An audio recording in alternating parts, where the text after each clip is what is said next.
আমি তোমার নিচে নিলাম।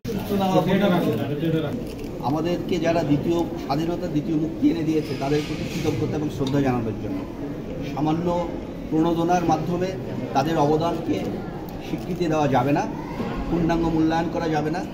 জাতি হিসেবে আমরা তাদেরকে মনে রাখব। এই যে তরুণ বয়সে অল্প বয়সী যে মুক্তি এবং স্বাধীনতা সংগ্রামীরা আমাদেরকে যে পথ দেখিয়েছে, রাষ্ট্র বিনির্মাণ, রাষ্ট্র গড়ার যে দর্শন আমাদের সামনে উপস্থাপন করেছে, আমরা যাতে তাদের সে দর্শন, তাদের দেখানো পথে চলে আমাদের দেশকে পুনরায় পুনর্নির্মাণ করতে পারে, বিনির্মাণ করতে পারে, সমৃদ্ধি এবং অগ্রগতির দিকে নিয়ে যেতে পারে। আমার মনে হয় সেটাই হবে তাদের প্রতি শ্রদ্ধা প্রদর্শনের সবচেয়ে বেস্ট, সবচেয়ে ভালো উপায়।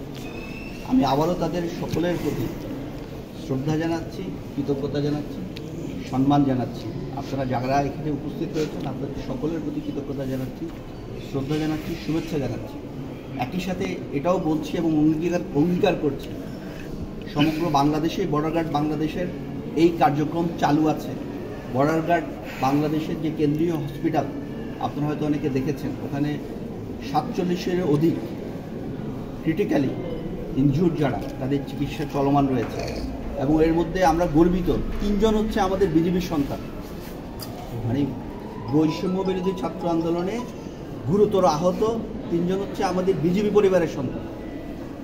সো আমরা গর্ববোধ করি, অ্যাট দ্য সেম টাইম আমরা কৃতজ্ঞতা প্রকাশ করি তাদের প্রতি এবং একই সময় আমরা আশ্বস্ত করতে চাই যে আমাদের এই প্রয়াস অব্যাহত থাকবে এবং সাতক্ষীরা ব্যাটালিয়নের পক্ষ থেকে সাতক্ষীরায় যারা এরকম গুরুতর আহত হয়েছে, পঙ্গুত্ব বরণ করেছে, দৃষ্টিশক্তি হারিয়েছে, আমরা অলরেডি লিস্ট কম্পাইল করছি আমাদের পর্যায়ে এবং আমাদের তদূর্ধ্ব যে সমস্ত চিকিৎসা সেবা সাতক্ষীরায় বিদ্যমান নেই, আমরা যেখানে প্রয়োজন সেখানে এটা করার জন্য যতটুকু আমাদের সামর্থ্যের মধ্যে আছে ততটুকু করার জন্য আমরা সচেষ্ট থাকব এবং আমাদের এই বীর যোদ্ধাদের আবার তাদের কর্মময় জীবনে ফিরিয়ে আনার জন্য তারা যে সুস্থ স্বাভাবিক প্রাণোচ্ছল তরুণ হিসাবে সংগ্রামে আত্মনিয়োগ করেছিল, ঝাঁপিয়ে পড়েছিল, তারা যেন আবারও সেই নতুন দেশ গড়ার সংগ্রাম, তাদের পড়াশোনা, তাদের কর্মজীবনে প্রবেশ করতে পারে, সেটা নিশ্চিত করার জন্য আমরা আমাদের সকল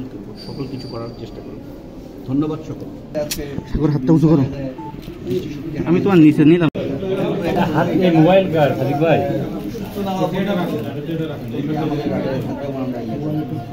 আপনার মোবাইল ঢুকে যায়,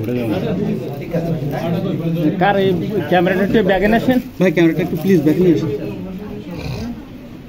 পরবর্তী যুদ্ধে যেতে হবে, এটা তো শেষ হলো, যাতে দেশ নির্মাণে যেন আবার অংশগ্রহণ করতে পারে ওটা।